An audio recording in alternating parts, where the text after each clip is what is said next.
Hi, my name is Daniel Reyes, and right now I'll be discussing the circulatory systems between Arthropoda, mollusca, and Echinodermata, or the crayfish, the mussel, and the sea star. To start off, I'll be talking about how the open and closed circulation systems. Um, Both the crayfish and the mussel have an open circulation, which basically means that the blood is not completely transported within blood vessels.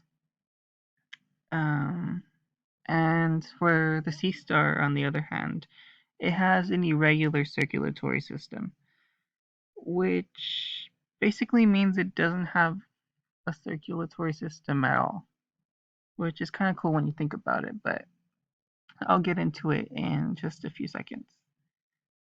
First, I'm going to talk about the assistance in circulation, which is my way of saying the structures inside these organisms that make up the circulatory system.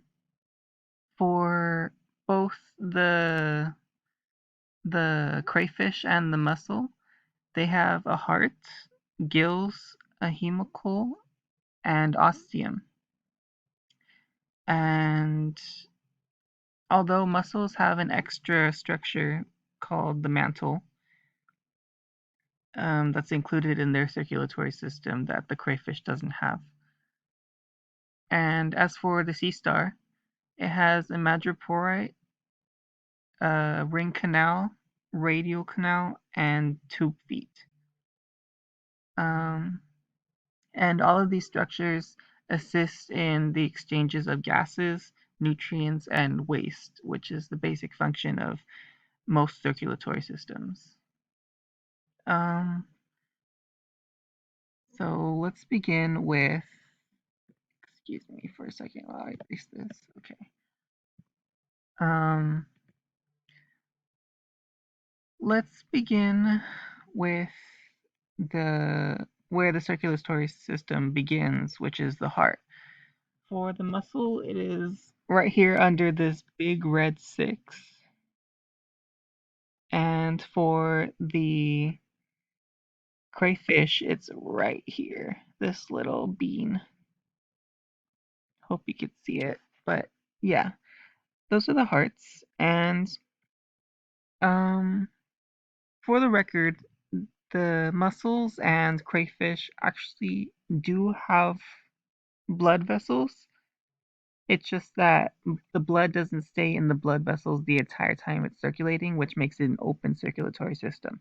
So they do have blood vessels, it's just that the blood doesn't stay in it the entire time.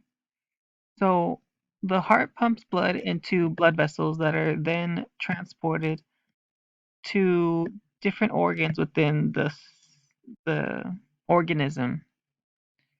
And then um, once the blood gets there, it then transports itself to the hemicle, which is basically the organism's main body cavity.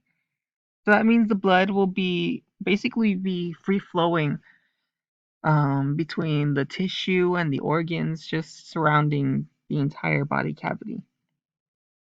After it's done doing that, it transports itself to the gills for both the mussel and the crayfish. And the gills are right here with this big red tube for the mussel. And for the crayfish, it's these big gills right here on both sides. They kind of look like feathery. The blood transports itself to the gills, where the blood is then reoxygenated, so that way it can go back to the heart, so the system can start all over again. And so waste like carbon dioxide could be shot out because it doesn't want it.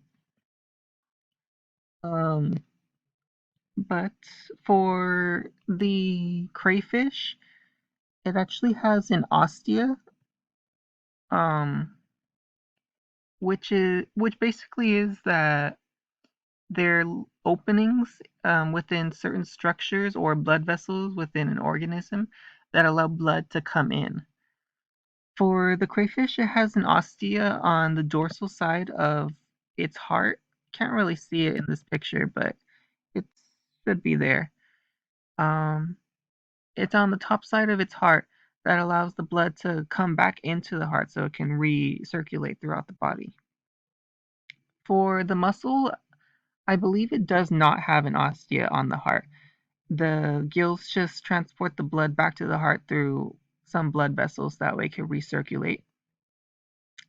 But the muscles do actually have ostia within the body cavity, so it does have them. It's just not on the heart like the crayfish do.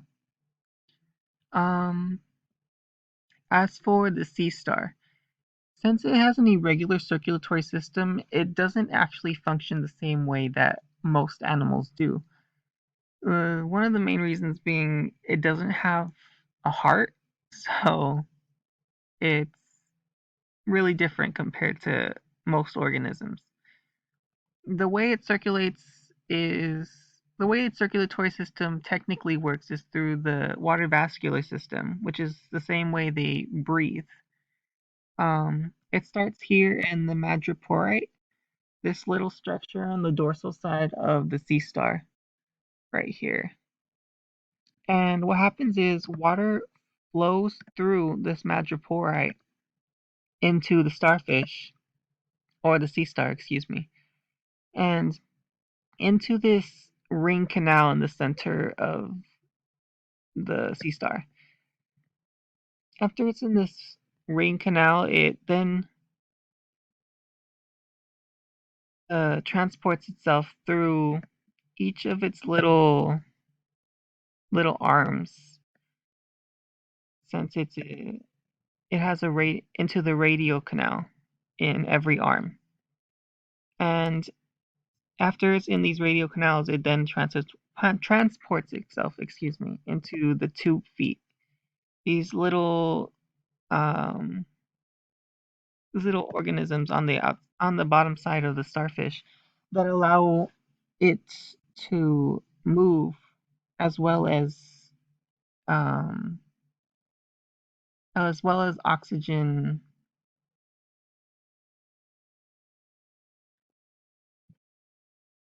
It allows oxygen to diffuse there.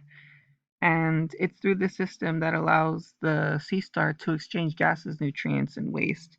So not exactly the same, or not technically at all the same as the other organisms, but it does have its ways. So yeah, that's basically it.